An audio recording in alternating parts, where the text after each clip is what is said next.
हम लोग जो है कि इंडियन इकोनॉमी जो हमारा मेजर पेपर 3 है सेमेस्टर 2 में, जो कि हमारा सेशन क्या है आपको सभी पता है, 2023-27 के बच्चों का जो इकोनॉमिक्स ऑनर्स के हैं और उनका इंडियन इकोनॉमी में मेजर पेपर 3 जो है उसी पर हम लोग बात कर रहे हैं। और उसमें भी हम लोग यूनिट 3 में है जो कि एग्रीकल्चर या कृषि से संबंधित है। ठीक है, लास्ट क्लास में हमने 2-3 टॉपिक और कर चुका है एग्रीकल्चर से। आज हम लोग एक और नए टॉपिक पर हम लोग मूव कर रहे हैं जो कि इंडियन एग्रीकल्चर से रिलेटेड क्वेश्चंस है और टॉपिक है, और ये क्वेश्चंस हमेशा आती है।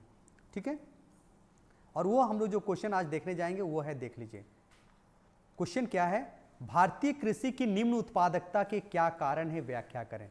देखिए प्रश्न का रूप देखिए, भारतीय कृषि की निम्न उत्पादकता के कारणों का व्याख्या करें, या ये प्रश्न रहेगा, या और प्रश्न इस प्रकार भी पूछ सकता है, भारत में निम्न कृषि उत्पादकता के कारणों की व्याख्या कीजिए, इसे बढ़ाने के उपायों को सुझावें। ध्यान दीजिए, भारत में निम्न कृषि उत्पादकता के क्या कारण है, क्या लो प्रोडक्टिविटी है, उसका व्याख्या कीजिए और उसको कैसे बढ़ाइएगा, उत्पादकता में कैसे वृद्धि लाइएगा, वो भी आपको आंसर में पूछा जा सकता है, क्वेश्चन पूछा जा सकता है। या भारतीय कृषि के पिछड़ेपन के क्या कारण है, कृषि उत्पादन के विकास के लिए क्या प्रयास किया जाना चाहिए, यानी उत्पादकता बढ़ाने के लिए क्या प्रयास किया जाना चाहिए। प्रश्न ऐसा पूछा है, कृषि विकास, कृषि उत्पादन के विकास या उत्पादकता बढ़ाने, एक ही चीज है। ओके, भारत में कृषि उत्पादकता को प्रभावित करने वाले तत्वों की व्याख्या करें। ध्यान दीजिए, तो 4 प्रकार के प्रश्न आपके सामने दिखाई पड़ रहे होंगे, आंसर सभी का सेम होगा। क्लियर है, कोई डाउट किसी को, कुछ भी नहीं करना है, केवल फोकस रखना है आपको बोर्ड पे, व्हाइट बोर्ड पे जो दिखाई पड़ रही है इसको फोकस रखिए, याद करने का प्रयास कीजिए, आपको नोट्स मिल जाएगी। ठीक है, तो अगर ये प्रश्न पूछे या इस तरह का प्रश्न पूछे या थर्ड वन पूछे या ये पूछे, आंसर हमको सेम लिखना है। क्या लिखना है उसको हम लोग डिटेल से आज चर्चा करेंगे। ठीक है, पूरा आज का क्लास हमारा इसी पर बेस्ड रहेगा। सबसे पहले इंट्रो पार्ट में आएंगे, कैसे स्टार्ट करेंगे, introduction part, this is called intro part. हम बार बार बोलते हैं कभी भी आंसर लिखने के लिए सबसे पहले इंट्रोडक्शन पार्ट से स्टार्ट करना चाहिए। कैसे स्टार्ट किया देख लीजिए, भारत एक कृषि प्रधान देश है, देश की आबादी का 60% प्रत्यक्ष रूप से कृषि पर आश्रित हैं। भारतीय अर्थव्यवस्था को कृषि अर्थव्यवस्था के नाम से भी जाना जाता है, यानी भारतीय अर्थव्यवस्था कृषि आधारित अर्थव्यवस्था है। कृषि भारत की राजकीय उद्योग और जीवन दर्शन है, क्योंकि मैंने बताया था संस्कृति का आधार भी है। भारतीय कृषि के महत्व के बारे में कहा गया है, भारतीय कृषि भारतवासियों के लिए केवल पेशा नहीं बल्कि जीवन निर्वाह का एक ऐसा साधन है जिसका प्रभाव लाखों देशवासियों पर पड़ता है। ध्यान दीजिएगा, इस सेंटेंस को ठीक से एक बार देखिए, यह कहता है भारतीय कृषि भारतवासियों के लिए केवल पेशा नहीं है, व्यवसाय नहीं है, जैसे नौकरी, कृषि, व्यापार, रोज है ना, तरह तरह का व्यवसाय, तो उस तरह का ये पेशा नहीं है बल्कि ये जीवन निर्वाह का ऐसा साधन है। जीवन निर्वाह, अधिकांश लोग इसी पर आश्रित हैं, अपने जीवन निर्वाह करने के लिए, अपनी इनकम के लिए कृषि पर ही आश्रित हैं, जिसका प्रभाव लाखों देशवासियों पर पड़ता है। अगर कृषि नहीं होगा तो उनका जीवन निर्वाह नहीं मिलेगा और उन पर क्या प्रभाव पड़ेगा सोच लीजिए। तो यानी एक ये पेशा नहीं है, व्यवसाय नहीं है, बल्कि ये जीवन निर्वाह का एक अनिवार्य स्रोत है हमारे देश के लोगों के लिए। क्लियर है नाउ, परंतु हमारी कृषि अभी भी पिछड़ी अवस्था में है, लेकिन इसके बावजूद भी कृषि जीवन निर्वाह का स्रोत होने के बावजूद भी पिछड़ी अवस्था में है। भारतीय कृषि की औसत उत्पादकता विश्व के अन्य देशों की तुलना में बहुत कम है, जो लास्ट क्लास में हमने देखा था। हमारा 155 kilogram per hectare, 255 kilogram per hectare, कहाँ दूसरों का 37,000-35,000 किलोग्राम पर हेक्टेयर था। भारतीय कृषि की उत्पादकता इन देशों की तुलना में काफी कम है। एग्जाम्पल में भी देख लीजिए, पढ़ लीजिए। चावल के संदर्भ में बात करें तो मिस्र की उत्पादकता कितना है, 8,769 किलोग्राम प्रति हेक्टेयर, जबकि भारत में चावल का उत्पादकता देख लीजिए 2,964 किलोग्राम प्रति हेक्टेयर। मिस्र की उत्पादकता लगभग कितना है, 3 गुना है। गेहूं की बारे में टर्की की अगर उत्पादकता की बात करें तो 70-76 किलोग्राम उत्पादकता के तुलना में भारत की उत्पादकता कितना है, 2742 यानी 2,742 किलोग्राम प्रति हेक्टेयर, जो कि कितना प्रतिशत अधिक है, टर्की में 158% अधिक है। हमारे उत्पादन की तुलना में वहां उत्पादकता कितनी परसेंट अधिक है, 158% अधिक है। 2020-21 के आर्थिक सर्वेक्षण के अनुसार चावल की उत्पादकता 2018-19 में 2,638 किलोग्राम है, जो कि 2019-20 में बढ़कर 2705 किलोग्राम हो जाने का अनुमान है। वहीं गेहूं की उत्पादकता 2018-19 में 3533 किलोग्राम है, जो कि 19-20 में घटकर इतना अनुमान है, देख लीजिए। चावल की उत्पादकता तो बढ़ने की कंडीशन में दिखाई पड़ रही है, बट गेहूं की उत्पादकता घटने की स्थिति में है। यानी कह सकते हैं कि भारत में जो कि है भारतीय कृषि की उत्पादकता अन्य देशों की तुलना में काफी कम है, और है भी तो बहुत घटने की प्रकार में, कहीं कहीं वृद्धि भी हो रही है। इस प्रकार स्पष्ट है कि भारतीय कृषि कैसी अर्थव्यवस्था है या कैसी व्यवसाय है? पिछड़ा हुआ व्यवसाय है। आइए हम भारतीय कृषि के निम्न उत्पादकता या पिछड़ेपन के कारणों को जानने का प्रयास करते हैं। यानी भारतीय कृषि में निम्न उत्पादकता क्यों है, क्यों पिछड़ा है, उसके कारणों को जानने के लिए हम कितने वर्गों में बांटेंगे? संस्थागत कारण, तकनीकी कारण, प्राकृतिक कारण और सामान्य कारण। यानी कौन कौन से ऐसे फैक्टर हैं जिसके कारण भारतीय कृषि पिछड़ी हुई अवस्था में है, उसको आप ऐसे देख सकते हैं। संस्थागत कारण, तकनीकी कारण, प्राकृतिक कारण और सामान्य कारण। ठीक है, नेक्स्ट हम लोग आते हैं। सबसे पहले सामान्य कारण में, संस्थागत कारण में कौन कौन से हैं देख लीजिए। हाँ, संस्थागत कारण में कौन कौन से हैं देख लीजिए। देखिए, संस्थागत कारण में हमारे पास क्या क्या है? पूंजी का अभाव, जोतों का अत्यधिक उपविभाजन और अपखंडन, दोषपूर्ण भूमि व्यवस्था, कृषि विपणन की दोषपूर्ण प्रणाली, साधनों की आपूर्ति की व्यवस्था का अभाव, कृषि शोध पर कम व्यय और प्रसार सेवाओं का अभाव। प्रसार मतलब प्रशिक्षण और नॉलेज का जो प्रसार करना चाहिए वो कम है। तो देखिए, संस्थागत कारण में कौन कौन से कारण हैं, तो इन कारणों को पहले पॉइंट में लिखना है, याद करना शुरू कर दीजिए। आपको मैं बता दे रहा हूं, जो मैं आपको बता रहा हूं, जो मैं आपको नोट्स प्रोवाइड करा रहा हूं, ये नोट्स आप पूरे इंडिया में कंपेयर कर सकते हैं, और रांची विश्वविद्यालय के दो दूसरे कॉलेज के साथ भी कंपेयर कर सकते हो, उसके तहत एकदम कर लीजिए। बात मैं ओपनली बोल रहा हूं, बात समझ रहे हैं ना, मैं ऐसे नहीं बोल रहा हूं। ये मेरा अपना बनाया हुआ नोट्स है, केवल टाइप किया हुआ है, इसका मतलब ये तो समझिए कि मैं कहीं से प्रिंट आउट लेके आ रहा हूं। मेरा अपना लिखा हुआ नोट्स है, और साथ ही साथ ये नोट्स मैं ऐसा लिखा हूं कि आपको यूपीएससी, जेपीएससी जो भी नोट्स लिखना है वहां आपको काम आएगा, क्योंकि आगे आने वाले दिनों में आप तैयारी कीजिएगा। समझ में आ रही है? तो आप समझिए कि आपके जो शिक्षक है, आपके जो भी मार्गदर्शक हैं, आपके जो अभिभावक के रूप में हम यहाँ कॉलेज में हैं, एक शिक्षक के रूप में आपके समक्ष नहीं है, पर आप जो भी मैं आपको प्रस्तुत कर रहा हूं, आप अपने आप में एक अलग तरीके का है। तो इस तरह से लिखने का तरीका भी आपको डेवलप करना है, कैसे पहले पॉइंट लिखे हैं। तो संस्थागत कारण, इंस्टीट्यूशनल कॉजेज में क्या क्या है? पूंजी का अभाव, जोतों का अत्यधिक उपविभाजन और अपखंडन, दोषपूर्ण भूमि व्यवस्था, कृषि विपणन की दोषपूर्ण प्रणाली, साधनों की आपूर्ति की व्यवस्था का अभाव, कृषि शोध पर कम व्यय और प्रसार सेवाओं का अभाव। हम वन बाय वन सभी पॉइंट को डील करेंगे, टेंशन नहीं लीजिए, एकदम वेट कीजिए, फोकस कीजिए ना। हम लोग आते हैं सबसे पहले तकनीकी कारण को देख लेते, कौन कौन से टेक्नोलॉजिकल कॉजेज हैं जिसके कारण भारतीय कृषि पिछड़ी अवस्था में है या उत्पादकता बहुत कम है।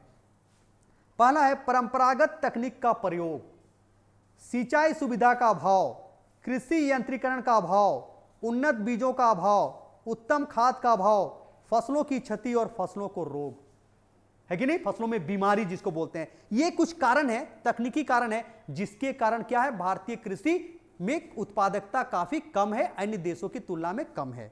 नेक्स्ट हम लोग आते हैं प्राकृतिक कारण।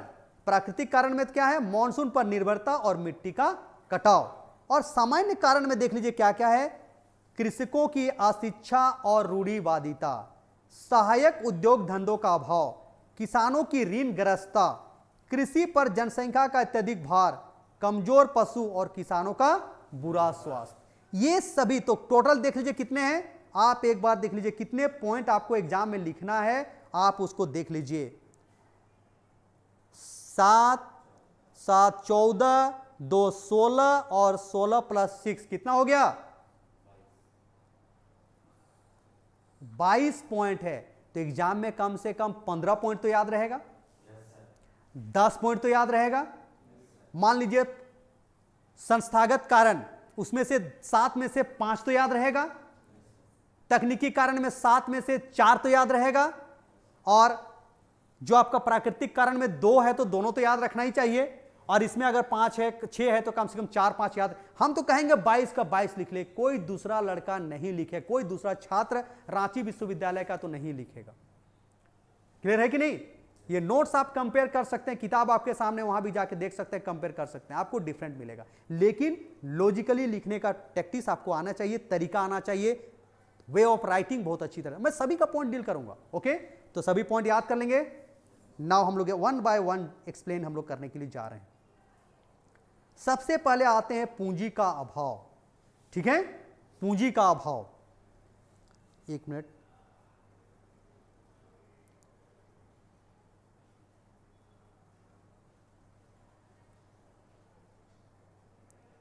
सबसे पहले एक बार पॉइंट देखिए तो क्या है, संस्थागत में पूंजी का अभाव ही है। हाँ ठीक है, सही जा रहे हैं हम लोग, ओके? पूंजी का अभाव। अब यहां नोट्स क्या लिखा हुआ है उसके बारे में मैं कुछ नहीं बोलूंगा, मैं बता रहा हूं आपको, आपको यह भी नोट्स मिल जाएगा। पूंजी का अभाव। अच्छा एक चीज बताइए आप लोग, किसी भी किसान को अपने खेतों से अधिक उत्पादन प्राप्त करने के लिए क्या क्या जरूरत पड़ेगा, बताइए आप लोग, वन बाय वन। अच्छा बीज चाहिए, खाद चाहिए, सिंचाई की सुविधा होनी चाहिए, अच्छा औजार होनी चाहिए। अब ये कैसे आएगा? पैसा, पूंजी। तो भारतीय किसान तो गरीब हैं, क्योंकि 70% आबादी गांव में रहते हैं, उनकी आय का स्रोत तो कुछ है नहीं। एक तो वे अदृश्य बेरोजगारी का शिकार और मौसमी बेरोजगारी, साल में तो 3 महीना काम करते हैं, उसे कितना होगा अपने आजीविका। तो कहीं ना कहीं आप इसको क्या लिखेंगे, भारतीय किसान निर्धन है, गरीब तरीके के प्रवृत्ति के हैं, उनके पास पैसों और पूंजी का अभाव होता है। इसके कारण वे अच्छे बीज, अच्छे खाद, अच्छे कीटनाशक, यंत्र, उपकरण, औजार खरीद नहीं पाते हैं। और क्या करते हैं, इसके कारण वे परंपरागत तकनीक, अस्वस्थ बीज, घर में जो घड़ा में बीज रखा हुआ है, बोरी में, उसी को इस्तेमाल कर लेते हैं। तो इसका नतीजा क्या होता है, उत्पादन और उत्पादकता कम होता है। क्लियर हुआ कि नहीं? मैं यहां लिखा हूं क्या, उससे मुझे कोई फर्क नहीं पड़ता है। जोतों का उपविभाजन और अपखंडन। उपविभाजन और अपखंडन किसको कहते हैं वो पहले समझ लीजिए। ये टर्म है आपका एक, उपविभाजन, उपविभाजन और अपखंडन।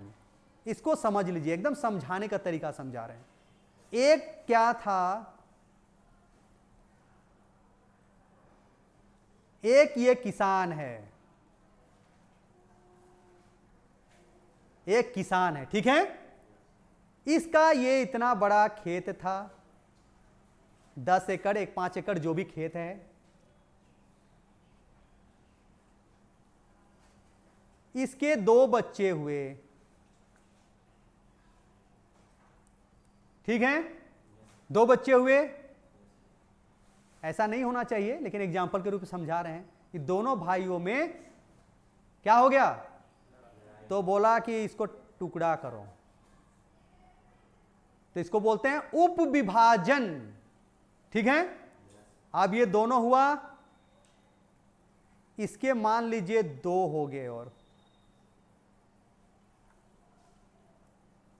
है कि नहीं? इसके 3 हो गए,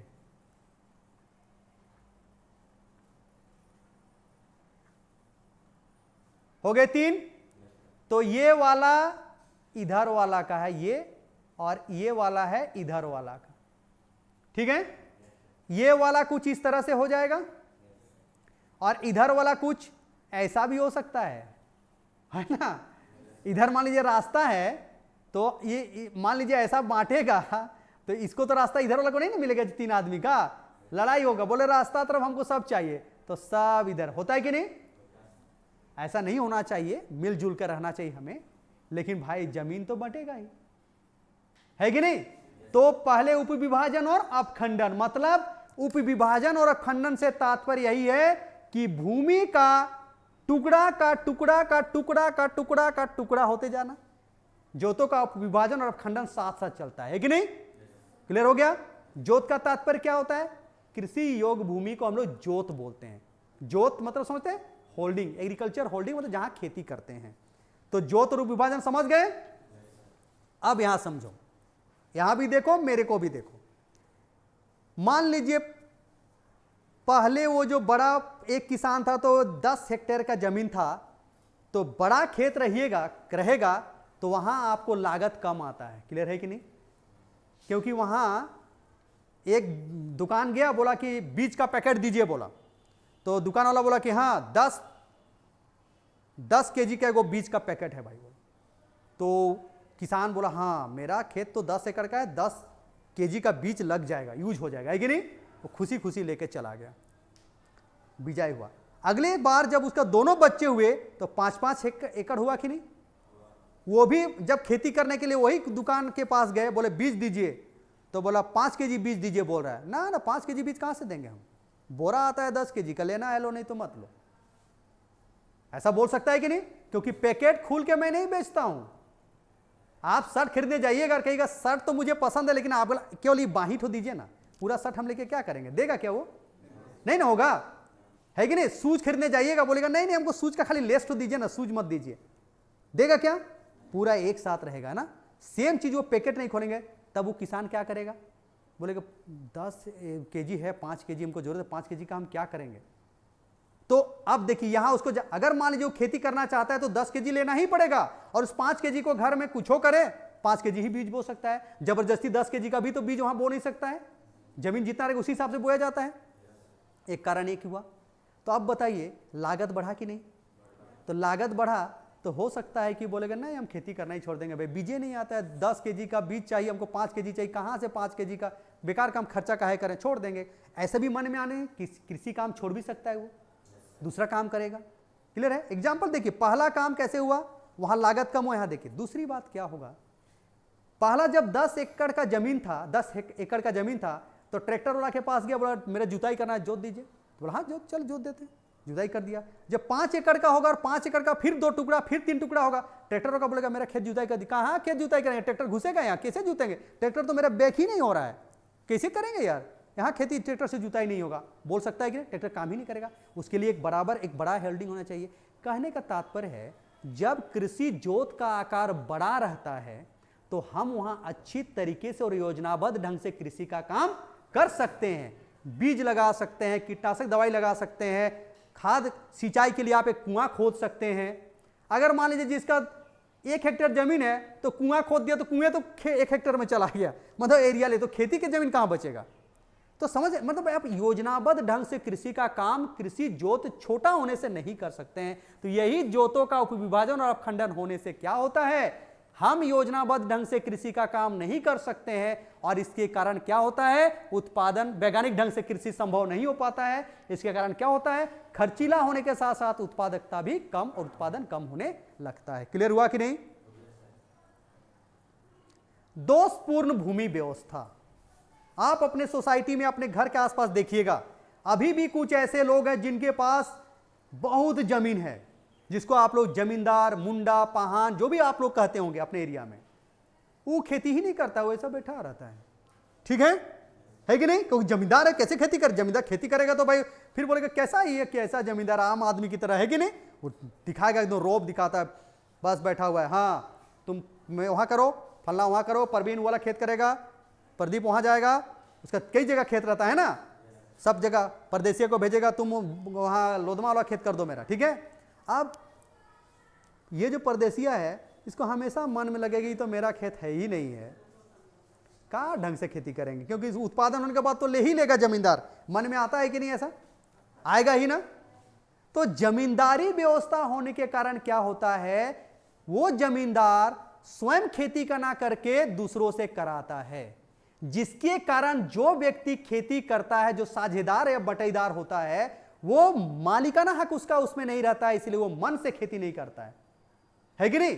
वहीं अगर आपका अपना जमीन है और आपको पता है कि इससे अधिक उत्पादन होगा तो वो पूरा का पूरा उत्पादन मेरा होगा, लेकिन अगर मान लीजिए जमींदार वाला खेती जिसमें बटाईदार में कर रहे हैं, अधिक उत्पादन होगा तो वो तो आधा ले ही जाएगा। कभी कभी तो डेढ़िया ले लेता है, पता है ना, आजकल कहीं कहीं तो ऐसा होता है, आधा क्या 3 गुना वो रखता है और 1 गुना आपको देता है कि नहीं? 4 भाग करता है, 3 भाग वो, 1 भाग आपको मिलेगा, ऐसा भी कहीं कहीं है। तो कौन खेती करेगा, है कि नहीं? तो इसी कारण क्या होता है, और जमींदारी कभी कभी क्या होता है, मनमाना वसूल करता है, इसीलिए क्या करता है, क्या होता है, जो काश्तकार किसको बोलते हैं, जो खेती करता है उस व्यक्ति को काश्तकार कहते हैं, है ना, जो खेती करने वाला। हो सकता है खेती करने वाला का मालिक भी होता है और मालिक नहीं भी हो सकता है जमीन का, ठीक है। यदि मेरा अपना जमीन है और मैं उस पर खेती कर रहा हूं तो मैं भी काश्तकार हूं। और जैसे किसी का अपना जमीन नहीं है लेकिन वो किसी का जमीन को साझेदार में खेती करता है तो वो भी काश्तकारी कहलाता है, ठीक है।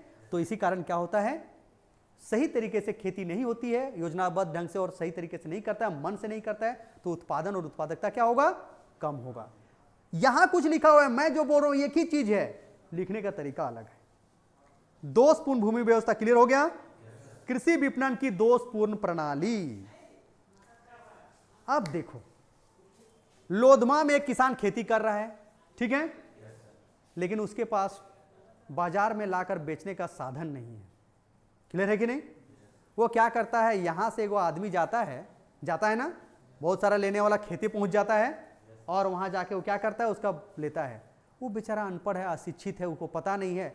आलू उत्पादन किया तो जब उत्पादन हो जाएगा तो उसको रखने का दिक्कत होता है, तो उसमें जो भी जाता है बोलता है 2 रुपये केजी दो, तो भी सोचता होगा चलो दे देते हैं, पता नहीं कल को क्या होगा, मार्केट का रेट पता ही नहीं है उसको, है कि नहीं।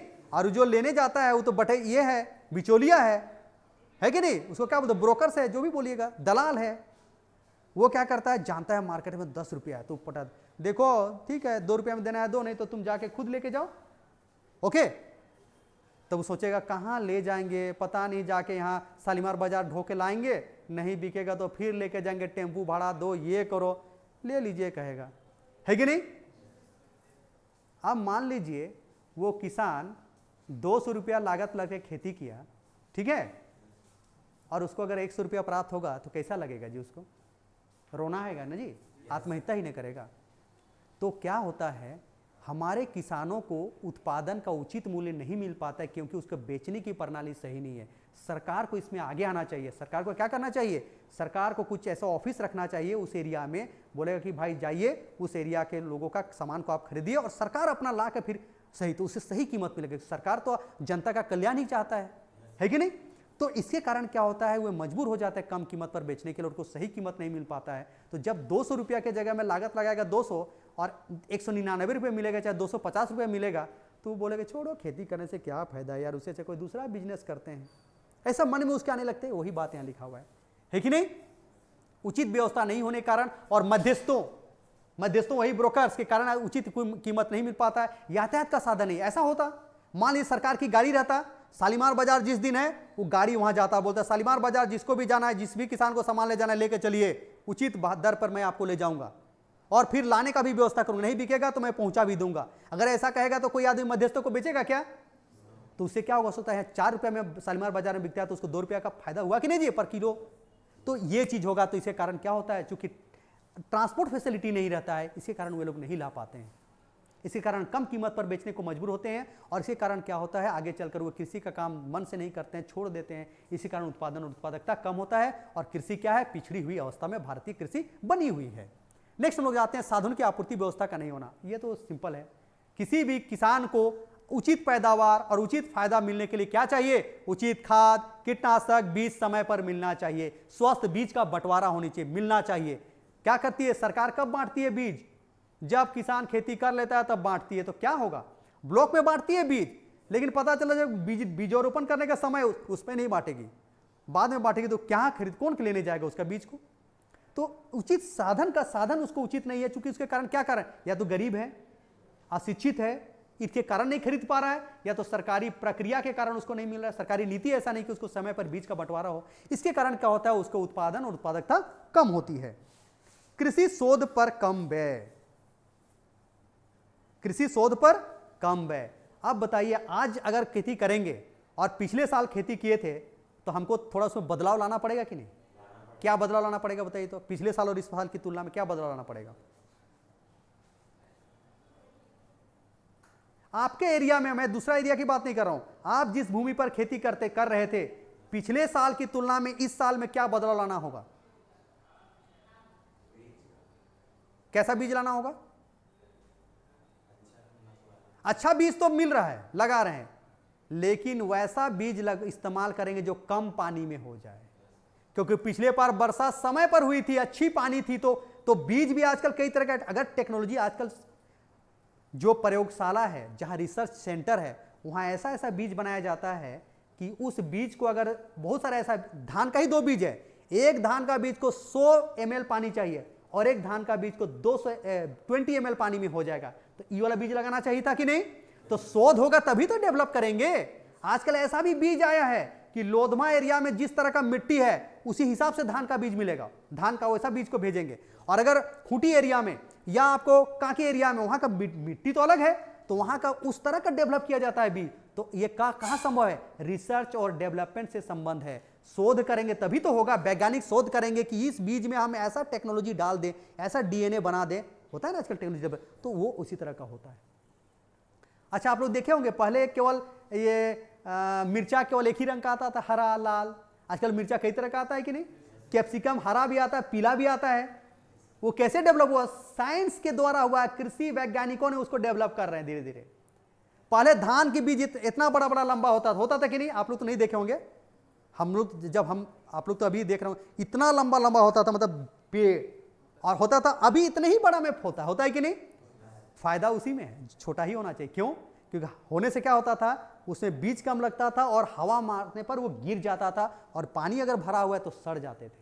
लेकिन ये बीज को कितना भी हवा मारेगा तो हिस्सा हिलेगा बट गिरेगा नहीं। क्लियर है कि नहीं? तो ये कौन डेवलप किया? कृषि शोध ने डेवलप किया। तो उसमें और करना चाहिए, और इस तरह से हमको विकसित करने पर, इनपुट्स को विकसित करना होगा, ताकि कम व्यय पर, कम लागत पर, कम सिंचाई पर कैसे हम लोग डेवलप करें। क्योंकि धूप भी गर्मी हो रही है। पहले हमारा ऐसा मौसम नहीं हुआ करता था, हमारे ऐसा था क्या? बरसात में वर्षा होती थी, यहाँ तो बरसात में वर्षा ही नहीं हो रहा है। तो बीमारी नहीं होगी तो क्या होगी? फसलों को तरह तरह की बीमारी, नई नई बीमारी आएगी। जैसे आदमियों को तरह तरह की बीमारी हो, मनुष्यों को अलग अलग बीमारी आ रही। कोरोना क्या पहले था क्या? कोरोना आ गई कई। उसी तरह फसलों को नए नए रोग आएंगे। तो वो क्या आते हैं? मौसम के कारण ही आती है, बदल जलवायु और मौसम में परिवर्तन के कारण आता है। तो इसीलिए कृषि शोध अगर होगा, रिसर्च होगा, वैज्ञानिक शोध करेंगे, तो वहां क्या करेंगे? वो तरह तरह के इस तरह का बीजों का इजाद करेंगे, जिससे कि वो रोग प्रतिरोधक क्षमता, मौसम से भी वो लड़ सकते हैं, ऐसा डेवलप करेंगे। तो वो नहीं होने के कारण क्या है? भारतीय किसानों को कम उत्पादन है, उत्पादकता कम है, और कृषि पिछड़ी हुई अवस्था में है। प्रसार सेवाओं का अभाव। अब मान लीजिए किसानों को पता रहे कि इस साल जून में वर्षा समय पर नहीं होगी, तो हमेशा तो हम लोग 15 जून के बाद तो बीजारोपण करना शुरू कर देते हैं। जो 15 जून को बीजारोपण किए उसका तो सब बीज नष्ट हो गया होगा जी, क्योंकि उसका तो जल गया, धूप से जल के मर रहा है, सूख गया होगा।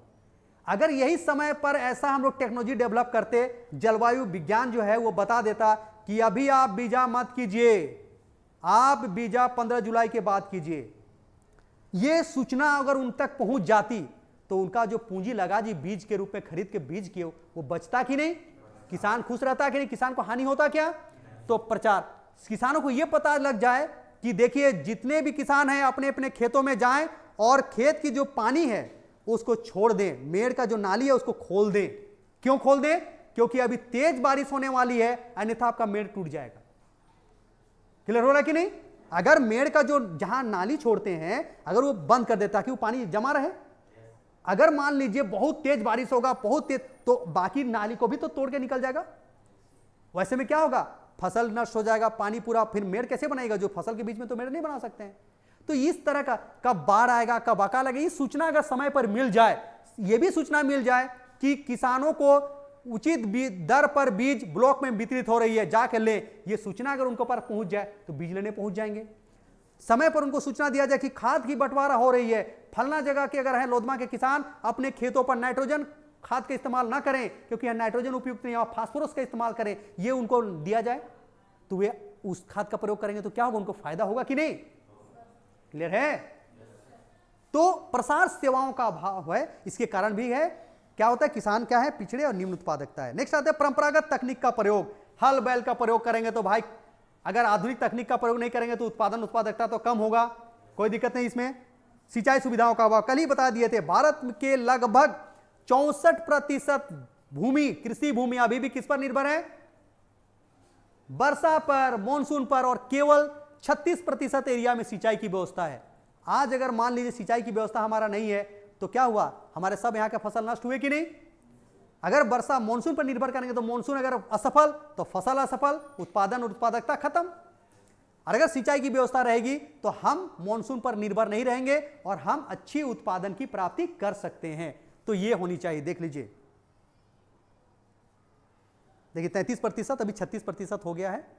पुराने ढंग के कृषि उपकरण और प्रयोग, आप हल बैल का कीजिए तो हल से जब जुताई करते हैं तो अच्छी से मिट्टी उलट पुलट नहीं होती है, ठीक है। ट्रैक्टर से कीजिएगा, न्यू टेक्नोलॉजी से कीजिएगा तो उलट पुलट होगी। बीज अगर हम बूंद दी ऐसा करते हैं परंपरागत तकनीक से तो वो नहीं होगा, एक एक बीज दीजिएगा, क्या होगा तो आपको दूरी दूरी में रहेगा तो अच्छे होगा पैदावार, ठीक है ना। इसीलिए धान में श्री विधि सुने, श्री विधि एक लाइन में लगाया जाता है, और पहले जमाना टप टप टप टप करते उससे क्या होता है उत्पादन सही नहीं होता था, अब उससे डेवलप किया गया और उसके लिए अलग बीज भी आती है। तो अलग डिस्टेंस मेंटेन कीजिएगा तो बड़ा होगा, और ज़्यादा झाड़ी होगा तो ज़्यादा ना धान होगा जी, चावल होगा। उन्नत बीजों का अभाव, अभी भी किसान हमें क्या करते हैं परंपरागत बीज का इस्तेमाल करते हैं, जिसके कारण क्या होती है उन्नत बीज का इस्तेमाल नहीं होने के कारण क्या होती है उत्पादन उत्पादकता कम होती है। नेक्स्ट खाद का अभाव, किसान निर्धन है गरीब है इसीलिए क्या करते हैं समय पर खाद नहीं खरीद पाते हैं, इसके कारण क्या होती है उनको उत्पादन और उत्पादकता कम होती है। फसलों की क्षति, कई जगह देखे होंगे कि हाथी नष्ट कर दिया, हमारे अभी झारखंड में तो हाथी नष्ट कर दे रहा है, ठीक है। कभी कभी टिड्डी कीड़ा आ जाता है, तरह तरह की बीमारी आ जाती है, उसके कारण फसल नष्ट होता है, इसके कारण भी किसानों की उत्पादन और उत्पादकता क्या होती है कम होती है। फसलों को रोग, नए नए रोग होते हैं, पहले तो सिंपल रोग सुने थे, आजकल तो कई तरह के नए नए रोग हैं, धान पीला हो जा रहा है, क्या हो जा रहा है, तरह तरह के रोग आ गए हैं। मानसून पर निर्भरता, इसको बताने की जरूरत नहीं है हमको। मिट्टी का कटाव, पहले क्या होता था पेड़ लगाया जाता था, पेड़ क्या होता था मिट्टी को रोकता है, अभी क्या होता है पेड़ काट दीजिएगा तो क्या होता है ऊपर का सब मिट्टी पानी में धुआ के चला जाता है, और ऊपरी का ना मिट्टी उपजाऊ होता है जी। एक चीज ध्यान दोगे, जमीन का ऊपर का कुछ सेंटीमीटर मिट्टी ही उपजाऊ होती है, उसके नीचे का मिट्टी उपजाऊ नहीं होती है। क्योंकि ऊपर वाला उपजाऊ क्यों होता है, उसमें पत्तियां ऐसे कीड़े मकोड़े के जो है नष्ट होते हैं वही मिल जाते हैं, तो वो खाद का काम करते हैं। इसीलिए अगर आपका जैसे ये मान लीजिए घास दिखाई पड़े, इसको उखाड़ कर फेंकना नहीं चाहिए, उखाड़ करके यही छोड़ दीजिए तो वह सड़ेगा, वही खाद का काम करेगा, क्लियर है कि नहीं। तो मिट्टी कटा होने से क्या होता है उपजाऊ मिट्टी बह कर चली जाती है, जिसके कारण क्या होता है फसल का उत्पादन कम और उत्पादकता कम होती है। कृषकों की अशिक्षा और रूढ़िवादिता, लास्ट क्लास में भी बताए थे, जैसे मैंने बोल दिया लोधमा का जो मिट्टी है वो नाइट्रोजन खाद के लिए उपयुक्त नहीं, वहाँ फास्फोरस खाद डालना चाहिए, किसान जानता नहीं है, वो नाइट्रोजन आके बूंद दे दिया, तो जो उत्पादन मिलना चाहिए उत्पादन तो मिलेगा नहीं, उल्टा हो जाएगा। कल ही बताए थे जिसको 5 लीटर पानी पिएगा वो 10 लीटर पानी पिला दीजिएगा तो क्या, अधिक भी दीजिएगा तो खराब, कम भी दीजिएगा तो खराब है कि नहीं। आपको 8 घंटा सोना है, ठीक है, तो आप 10 घंटा सोइएगा तो वो भी स्वास्थ्य के लिए हानिकारक है, और 4 घंटा सोइएगा तो भी स्वास्थ्य के लिए हानिकारक है। तो एक जो बनाया हुआ जो एक नेचर का बेस्ड है उसके हिसाब से काम करना चाहिए। तो नॉलेज रहेगा तभी तो कीजिएगा। उसको पता नहीं मोबाइल देखना हानिकारक है, रोज मोबाइल देख रहा है, सोते हुए वो मोबाइल देख रहा है, सो रहा है 2 घंटा मोबाइल में, तो खराब करेगा, आँख खराब होगा। तो वही किसानों के साथ भी है, किसानों की अशिक्षा और रूढ़िवादिता है, इसके कारण क्या होती है किसानों की ये भी रूढ़िवादिता है, जाके किसान को बोलेगा धान मत लगाओ यहाँ, तुम ये मिट्टी जो है ना अभी मानसून ठीक नहीं होगा, यहाँ तुम आलू लगाओ तो ज़्यादा उत्पादन मिलेगा, तो बोले ना ना हम धान ही लगाएंगे, हम धान का किसान है, हम धान ही लगाएंगे। अब रूढ़िवादिता है, उसको धान के जगह में फसल बदल लेना चाहिए, है कि नहीं। अगर फसल धान से अगर उसको नहीं हो रहा तो गेहूं लगाना चाहिए, गेहूं से भी नहीं हो रहा है तो उसको जो कहीं ट्रेनिंग में जाना चाहिए, बताना चाहिए इस भूमि पे मैं क्या खेती करूं, मेरे पास ऐसी व्यवस्था नहीं है, सब बता देगा। तो बताएगा यहाँ आप फ्रेंच बीन का खेती कीजिए, या आप बोलेगा यहाँ बैगन लगाइए, यहाँ टमाटर लगाइए, इससे ज़्यादा उत्पादन मिलेगा, तो वो कर्म करना चाहिए। तो रूढ़िवादिता है लोगों का है कि यहाँ चावल और गेहूँ खेती करना है, बस यही खेती करने में लगे हुए हैं। भाई ऐसा उपाय कीजिए कि आप इसको फसल को बदलिए जिससे आपको ज़्यादा आय की प्राप्ति हो, तो वो रूढ़िवादिता हम बात कर रहे हैं, ठीक है। किसान अभी भी अशिक्षित हो रहे। सहायक उद्योग धंधों का अभाव, जैसे मान लीजिए इस साल मानसून असफल हो गया तो किसान खेती अगले साल कैसे करेगा, इस साल उसको आय ही नहीं मिलेगा तो अगले साल बंद कर देगा। अगर मान लीजिए उसको एक अलग सहायक रोजगार रहता, उद्योग धंधा रहता जहां उसको रोजगार मिल जाता, तो उससे रोजगार से तो आय कमा लेता और अगले साल फिर खेती के लिए पैसा लगाता, है कि नहीं। तो किसानों के पास क्या है, मौसमी बेरोजगारी है कि नहीं। 3 महीना काम जो मानसून के समय वर्षा ऋतु में काम और बाकी दिन बेरोजगार। तो बाकी दिन भी अगर उनको कोई सहायक काम करने का मिल जाए, कोई उद्योग धंधे हो जहां वो जाके काम करे, रोजगार मिले, कुछ पैसा कमाए, तो उससे क्या होगा किसानों की आय बनी रहेगी और वो अच्छे टेक्नोलॉजी से खेती कर सकता है, अत्याधुनिक यंत्रों का प्रयोग कर सकता है, खाद खरीद सकता है, बीज खरीद सकता है और खेती करेगा तो उत्पादकता बढ़ेगी कि नहीं। लेकिन भारत में तो सहायक उद्योग धंधों का अभाव है, किसान काम कर रहा है तो कृषि काम में लगा हुआ है, केवल साल में 3 महीना काम करेगा और बाकी 9 महीना बेरोजगार रहेगा, तो कहां से होगा। इसीलिए उत्पादन उत्पादकता कम है। ऋणग्रस्तता, ये बार बार कहा जाता है भारतीय किसानों के लिए, एक सेंटेंस कहा जाता है, भारतीय किसान ऋण में जन्म लेते हैं और ऋण में पलते हैं और ऋण में मर जाते हैं। ऋण में जन्म लेते हैं ऋण में पलते हैं और ऋण में मर जाते हैं। इसको हम एक डायग्राम से आपको समझाने का प्रयास करें। देखो क्यों कहा जाता है, इसी को कहते हैं ऋणग्रस्तता का शिकार।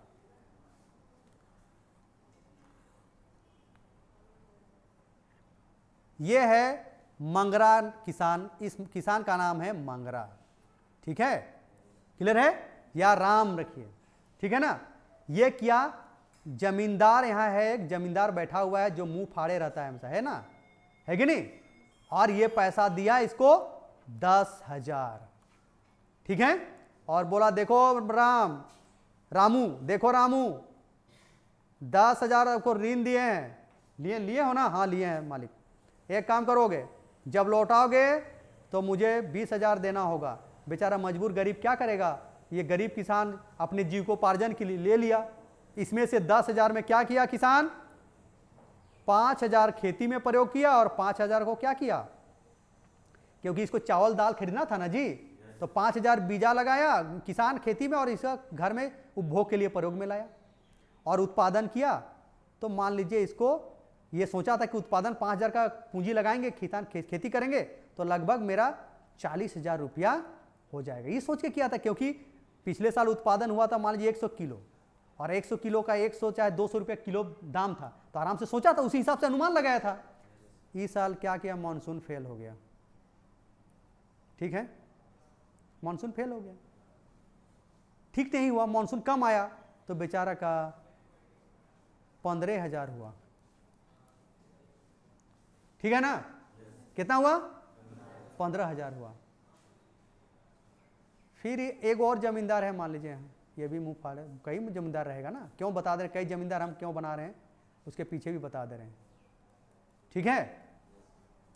इसके पास गया, मालिक पैसा दीजिए ना, बड़ा खराब पोजीशन है, पिछले बार तो 20,000 दिए थे, तो पिछले बार का लौटा कुछ, तो अभी 10,000 दे रहे हैं मालिक, ठीक है, तो 10,000 लौटा दिया बेचारा, ठीक है।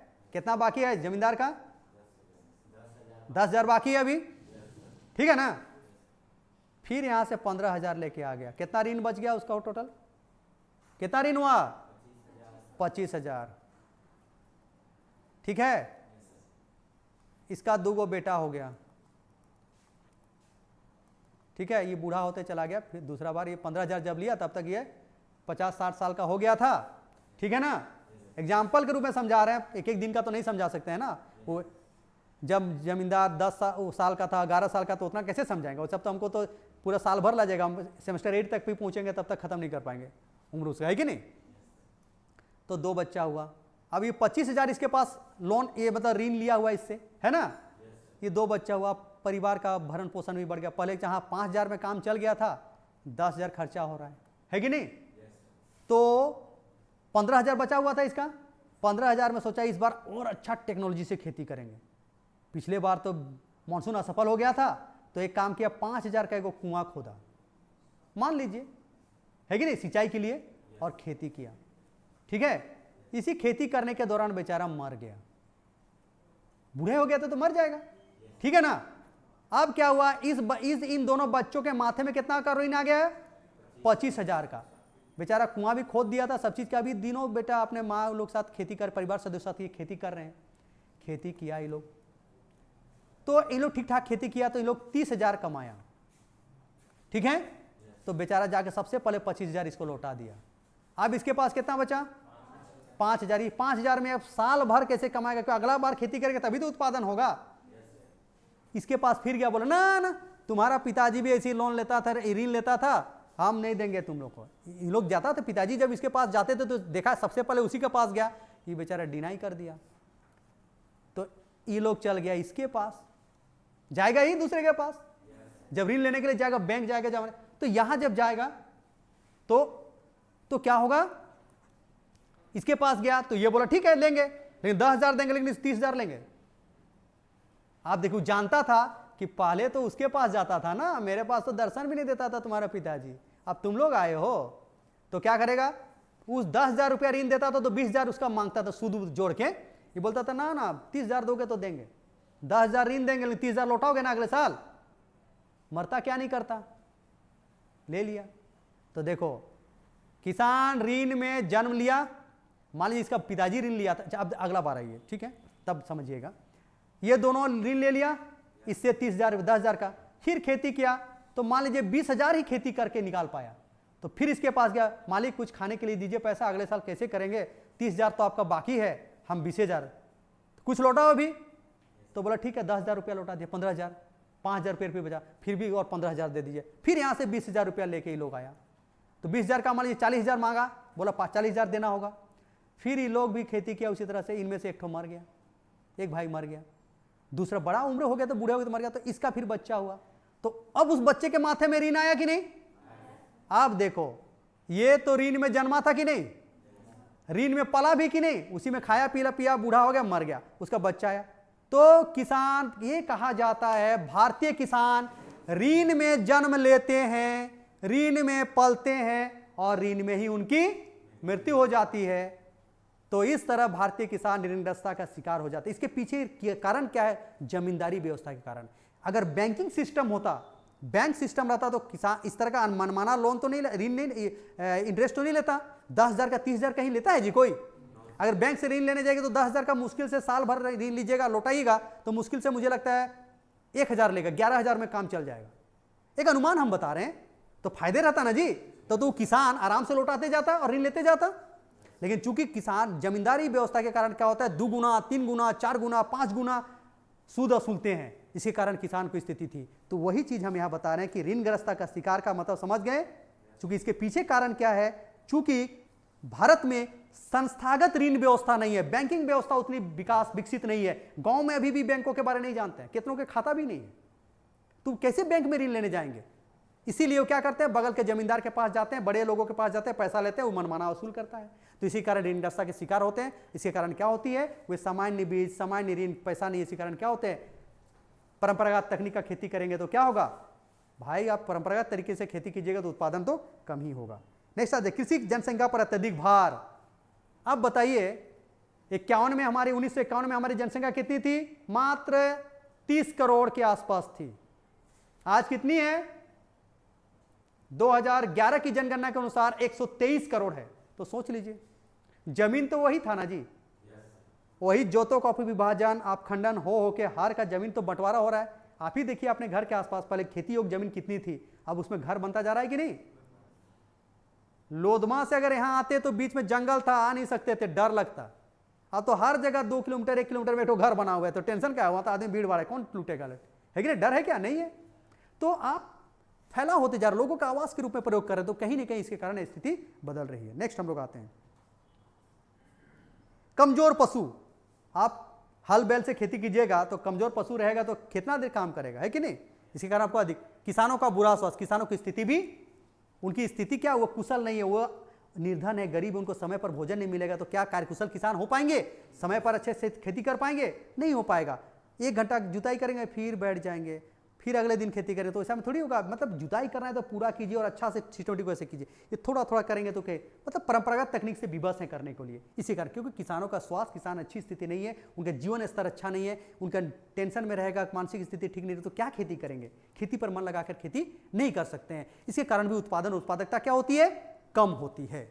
ओके, अब एक क्वेश्चन में एक चीज जुड़ा हुआ था, किसानों के कृषि के पिछड़ेपन के क्या कारण है, या कृषि उत्पादकता कम होने के क्या कारण है, और उनको दूर करने के क्या उपाय हैं? तो उपाय दिखाई पड़ रही है, देख लीजिए। भूमि पर से जनसंख्या का दबाव कम, तो यही लिखने का सेकंड पार्ट है क्वेश्चन का। तो भूमि पर से जनसंख्या का दबाव कम करना, घटाना, भूमि सुधार, उत्तम बीज की उपलब्धता, वैज्ञानिक को रासायनिक खाद की उपलब्धता, सिंचाई एवं पर्याप्त व्यवस्था, खेतों की चकबंदी, कृषि बीज व्यवस्था, कृषि बाजार को उचित व्यवस्था, उचित मूल्य नीति, फसल बीमा, मवेशियों की रक्षा और उनका सुधार, सहायक उद्योग धंधों की व्यवस्था, कृषि प्रशिक्षण, प्रसार सेवा और अन्य उपाय। तो अगर ये 15 उपाय अगर हम लोग करेंगे तो हम कृषि की उत्पादकता को क्या कर सकते हैं? बढ़ा सकते हैं, या कृषि के पिछड़ेपन को दूर कर सकते हैं, या कृषि का क्या कर सकते हैं? आर्थिक विकास कर सकते हैं। कृषि का क्या कर सकते हैं? आर्थिक विकास हो सकता है, कृषि की स्थिति सुधार हो सकती है। अब देखो हम थोड़ा सा समझा दे रहे हैं, भूमि पर जनसंख्या के दबाव को कम करना, कहने का मतलब हम दो हमारे दो, क्लियर है? हम दो हमारे दो, यहां क्या है? हम दो हमारे 10, हम दो हमारे 4, हम दो हमारे 5, ऐसी स्थिति है। तो क्या होगा, वही जनसंख्या पर भूमि का दबाव पड़ेगा तो भूमि, कृषि योग्य भूमि कम हो जाएगा, तो उत्पादन कहां से बढ़ेगा। क्लियर है। भूमि सुधार का तात्पर्य है कि जो भूमि बंजर भूमि है उससे उत्पादनता कम मिल रही है तो उसको उपजाऊ भूमि बनाइए, थोड़ा सा उसकी मिट्टी को काट के हटा दीजिए, खाद डालिए, इसको क्या बोलेंगे, भूमि सुधार बोलेंगे। ठीक है। उत्तम बीज की उपलब्धता, हम परंपरागत बीज का इस्तेमाल करते हैं, जो मेरा उत्पादन हुआ उसको एक बोरी में रख दिया, अगले साल उसी को प्रयोग करेंगे। वो बोरी वाला बीज क्या होगा, कीटनाशक, कीट खा गया है, तो क्या उत्पादन देगा उसमें। तो हमको क्या करना पड़ेगा, एक स्वस्थ बीज जो दुकान में मिल रही है, दुकान जो टेक्नोलॉजी डेवलपमेंट करके दे रही है, कृषि केंद्रों में मिल रही है, वो बीज के इस्तेमाल करेंगे तो मिलेगा। तो उत्तम बीज की उपलब्ध हो जाए अगर कर दे हम किसानों को, तो उत्पादन बढ़ सकती है, कृषि का पिछड़ापन दूर हो सकता है। वैज्ञानिक और रासायनिक खाद की उपलब्धता, अब जैविक खाद से अभी हम लोग हालांकि कर रहे हैं, लेकिन अगर हम लोग मान लीजिए परंपरागत खाद का इस्तेमाल करेंगे तो नहीं होगा। समय समय पर हमको जैसा मिट्टी है वैसा खाद डालना होगा। अगर उसमें फास्फोरस चाहिए तो फास्फोरस से खाद दीजिए तो पैदावार बढ़ेगा। सिंचाई की पर्याप्त व्यवस्था, समझ रहे हैं। मान लीजिए खेती अभी जो भी हम लोग खेती करना चाह रहे थे, नहीं कर पा रहे मानसून के कारण, अगर सिंचाई की व्यवस्था रहती तो पानी छोड़ देते, जुताई करते और खेती करते रहते। मानसून पर क्या डिपेंडेंट हमारा रहता, तो उत्पादन बढ़ती कि नहीं। खेतों की चकबंदी, चकबंदी का तात्पर्य समझते हैं, व्हाट इज मीनिंग ऑफ चकबंदी। सीलिंग बोलते हैं इसको, सीलिंग, इंग्लिश में सीलिंग और हिंदी में चकबंदी। चकबंदी किसको कहते हैं सो देखो, इसके कारण भी उत्पादकता कम होती है। ये है रामू, है ना, रामू नाम का किसान है, ठीक है। ये रहता है, इसका घर है लोधमा में। कहां घर है, लोधमा में, लेकिन इसका एक जमीन है कर्रा में, एक जमीन, कुछ जमीन है लोधमा में, है ना। यहां भी कुछ खेत है, यहां भी खेत है, कुछ जमीन है गोविंदपुर में, कुछ जमीन है कांके में। अब ये रहता है लोधमा में। अब एक दिन गया लोधमा में खेती किया, एक दिन गया गोविंदपुर में जाके खेती किया, है कि नहीं। अब गोविंदपुर रोज जाके देख सकता है क्या, पता चला ये खेती करके, सब परिवार आया खेती करके, उस दिन ट्रैक्टर लेके सब चीज लेके गया था, खेती उती किया, आ गया। अगला दिन जाके देख रहा है, 2 दिन बाद जाके देख रहा है तो सब मवेशी चर के खत्म कर दिया। ठीक है। ऐसा भी हो सकता है सब अच्छा से बीजारोपण करके आया था, घर पहुंचा ही नहीं था कि इतना जोर से बारिश आ गया कि गोविंदपुर पहुंचता तब तक वो सब मेड़ तेड़ टूट के खत्म। क्या देखभाल कर पा रहा है ठीक से। दूसरी बात, यहां गोविंदपुर आके खेती करने में, कर्रा जाने में, यहां जाने में, उसको रोज आने जाने में खर्चा हो रही है। जय बार जाए तय बार खर्चा, तो खर्च बढ़ रहा है कि नहीं। अगर कुछ ऐसी व्यवस्था हो जाती कि इसका लोधमा का जो जमीन है, लोधमे में सब जमीन मिल जाता तो अच्छा होता कि नहीं। तो इसी को कहते हैं चकबंदी। किसानों के यत्र तत्र बिखरे हुए खेतों को एक जगह उपलब्ध करा देना, इसी को कहते हैं चकबंदी। क्लियर हुआ। तो ये कैसे संभव है, वो तभी संभव है जब गोविंदपुर के कोई किसान को ढूंढेंगे और जिसका गोविंदपुर में खेत है, ठीक है ना, नहीं सॉरी, जिसका लोधमा में खेत है, समझ में आ रही है ना, तो उसको बोलेंगे, ए भाई आप मेरा लोधमा वाला खेत हमको दे दीजिए आपका वाला, और मेरा गोविंदपुर वाला खेत आप ले लीजिए, अदला बदली। तो इसको कहते हैं चकबंदी। हो गया कि नहीं। इसके कारण क्या हुआ, आपका जो जमीन था वो वहां मिल गया, उसको जमीन वहां मिल गया, बात बराबर खेती कर रहे हैं। इससे क्या होगा, आप सुनियोजित ढंग से और अच्छी तरह से खेती कर सकते हैं कि नहीं। क्लियर, एम आई राइट। सभी को समझ में आ रहा है कि नहीं। तो इससे क्या होगा, अच्छी तरीके से खेती कर सकते हैं कि नहीं। जो आपको आने जाने में खर्च लग रहा था, समय चला जा रहा था, देख नहीं पा रहे थे, अच्छी तरीके से खेती हो सकती है कि नहीं। मवेशियों से बचा सकते हैं, जंगली जानवरों से बचा सकते हैं, अच्छी तरह से सिंचाई कर सकते हैं, सभी चीज कर सकते हैं। तो हालांकि ये संभव नहीं है। गोविंदपुर वाला बोलेगा हाँ हम लोधमा वाला जमीन लेने जाएंगे, लोधमा का जमीन कादो टाइप का गड्ढा में है, मेरा जमीन है ठाठ से, इतना महंगा जमीन हम देंगे। इसी कारण चकबंदी भारत में सफल नहीं हो पाया। किसानों ने अपना जमीन देने से इनकार कर दिया, क्योंकि जमीन की क्वालिटी अलग अलग है ना। अगर किसी व्यक्ति का मेन रोड में जमीन है और उसको धुरवा वाला जमीन देंगे तो लेगा जी। मेन रोड का 1 हेक्टेयर और धुरवा का 10 हेक्टेयर के बराबर होगा कि नहीं। वहां के इतना छोटा जमीन का कीमत है 1 करोड़ और यहां का बड़ा जमीन का काम है 1 करोड़, तो कैसे बदला बदली करेगा जी। वहां अगर उसको बोलिएगा धुरवा का एक छोटा सा जमीन दीजिए तो लेगा, बोले धुरवा में जमीन दोगे ना तो मेरे से 20 गुना बड़ा जमीन दोगे तब लेंगे, बोलेगा ये और नो। चूंकि भूमि का किस्म अलग है, क्वालिटी अलग है, प्राइस अलग अलग है, इसीलिए चकबंदी भारत में सफल नहीं हो पाया। तो अगर हमको किसानों की उत्पादकता और उत्पादन बढ़ाना है, कृषि का विकास करना है, किसानों की स्थिति में सुधार लाना है, तो हमें चकबंदी करना पड़ेगा, तभी अच्छा तरीके से खेती हो पाएंगे। हालांकि ये सफल नहीं हो पाया। कृषि वित्त की व्यवस्था मैंने बताया था ना, जमींदार के पास जाता था तो बेचारा 10,000 की जगह 20,000 देता था। अब अगर बैंक व्यवस्था हम डेवलप कर देंगे, बैंकिंग सिस्टम को डेवलप कर देंगे तो क्या होगा, उसको अच्छा ऋण भी ले सकता है और खेती भी काम जारी रख सकता है। कृषि बाजार की उचित व्यवस्था, या मैंने बताया था ना, अगर जो उत्पादन होगा उसको अगर उसको सही बाजार और सही कीमत मिल जाए, सरकार उसकी प्रायोरिटी, उसकी सुरक्षा प्रदान करे, तो आराम से उत्पादन का काम जारी रखेगा, उसे लाभ भी मिलेगा और उत्पादकता बढ़ेगा। उचित मूल्य नीति, सही कीमत मिलना चाहिए, फसल का बीमा होना चाहिए।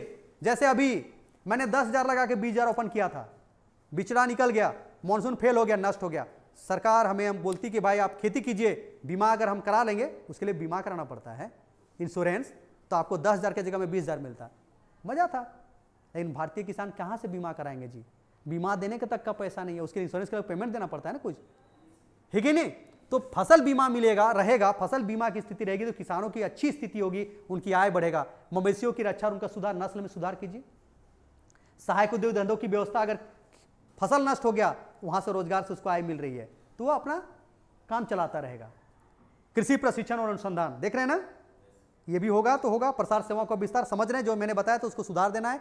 तो इस तरह से आप अगर आप इसका आंसर लिखेंगे तो आपका आंसर कंप्लीट हो जाएगा। उसी का यहाँ एक्सप्लेनेशन किया हुआ है। भूमि पर से जनसंख्या का दबाव घटाना मैंने लिख दिया है, जो मैंने एक्सप्लेन किया है, मैंने बिना देखे आपको एक्सप्लेन कर दिया है, वही चीज यहाँ लिखा हुआ है। उत्तम बीज की उपलब्धता, वैज्ञानिक और रासायनिक खाद की उपलब्धता, सिंचाई की पर्याप्त व्यवस्था, खेतों की चकबंदी, कृषि वित्त की व्यवस्था, फसल बीमा, मवेशियों की सुरक्षा, रक्षा और सुधार, सहायक और पूरक उद्योग धंधों की व्यवस्था, कृषि प्रशिक्षण और अनुसंधान। मैंने बताया था ना, वैसा बीज का डेवलप करना पड़ेगा जो कम पानी में हो, गर्मी सहन कर सके, तो उत्पादन और अच्छा होगा। प्रशिक्षण और अनुसंधान, इस प्रकार हम देखते हैं कि अगर हम इस तरह से काम करेंगे तो उत्पादन तेजी से बढ़ेगा। लास्ट में हमको एक चीज देखना होगा, कंक्लूजन में हम क्या लिखेंगे, बागवानी कृषि, सहकारी कृषि का विकास, सूखी खेती की तकनीक, छिड़काव सिंचाई प्रणाली, पौधा संरक्षण आदि अगर हम करेंगे तो और हम कृषि का विकास कर सकते हैं। कृषि विकास आर्थिक विकास का एक अभिन्न अंग है। अगर बिना कृषि का विकास किए भारत के आर्थिक विकास की कल्पना करना संभव नहीं है। अर्थव्यवस्था के सभी उत्पादन के क्षेत्र, चाहे कृषि हो, चाहे उद्योग हो, चाहे व्यापार हो, सभी एक दूसरे से जुड़े हुए हैं। अतः हमें एक दूसरे पर निर्भर हैं। अतः हमें कृषि के विकास पर ध्यान देना होगा और कृषि के पिछड़ेपन के जो भी कारण हैं उनको दूर करने के लिए जो भी उपाय बताए गए हैं उनको हमको लागू करना होगा, तभी हम कृषि का विकास कर सकते हैं और भारत को हम क्या कर सकते हैं, भारत जो कृषि के जो पिछड़ेपन का कारण है उसको दूर कर सकते हैं और भारत को एक आर्थिक विकास के रूप में ला सकते हैं। इस तरह से कंक्लूजन करके आपको एंड करना होगा। तो आपको ये जो आंसर था हमारा आज का प्रश्न, कि ये जो जितने भी प्रश्न हम लोग देख रहे थे, तो उन प्रश्नों का उत्तर हम आसानी से देख सकते हैं, लिख सकते हैं। ये जितने प्रश्न आप देख रहे हैं, ये जितने प्रश्न आपको देख रहे हैं, इनका उत्तर तभी कंप्लीट होगा। प्रश्न के कई रूप हैं, मैं बार बार कह रहा हूं, 4 तरह के प्रश्न पूछे गए हैं। आंसर जो मैंने आज बताया था, इंट्रो पार्ट, कृषि के पिछड़ेपन के कारण और पिछड़ेपन को दूर करने के उपाय, और लास्ट में आपको कंक्लूजन लिख देंगे तो आपका आंसर कंप्लीट हो जाएगा। क्लियर हुआ कि नहीं? सभी घर जाकर नोट्स करेंगे, बनाएंगे इसको? ये नहीं कि सर तो नोट्स दे ही देंगे तो बस घर में जाके इसको क्या कीजिएगा, बढ़िया से एकदम लेमिनेट करके बांध के और अलमीरा के अंदर रख दीजिएगा। भाई तुम बाहर मत जाना, नहीं तो सब जान जाएगा, पढ़ेगा, है कि नहीं? ज्ञान बांटने से बढ़ता है। अगर मान लीजिए प्रदीप को आ रहा है तो प्रवीण को बताना चाहिए, और परदेसिया को आ रहा है तो दूसरे को बताना चाहिए। क्या जी, देखो ऐसा पढ़ाए हैं, ठीक है। लेकिन दूसरे को ज्यादा दान भी नहीं देना चाहिए कि दे दिया, पढ़ो ना, हम बाद में पढ़ लेंगे, वैसा भी नहीं होना चाहिए। आप पूरा पढ़िए, दूसरों को भी हेल्प कीजिए, है कि नहीं? ओके, रखना नहीं है, इसको पढ़ना है, रोज रिवीजन करना है, तो आपको ये कंप्लीट हो जाएगा। तो एग्रीकल्चर वाला सेक्शन ऑलमोस्ट मैंने खत्म कर दिया है। नेक्स्ट हम लोग दूसरा यूनिट हम लोग शुरू करेंगे। ओके, तो आज कंप्लीट करते हैं, यहीं से कंक्लूड करते हैं, फिर नेक्स्ट क्लास में लोग दूसरे टॉपिक देखेंगे। चलिए, ओके, थैंक यू।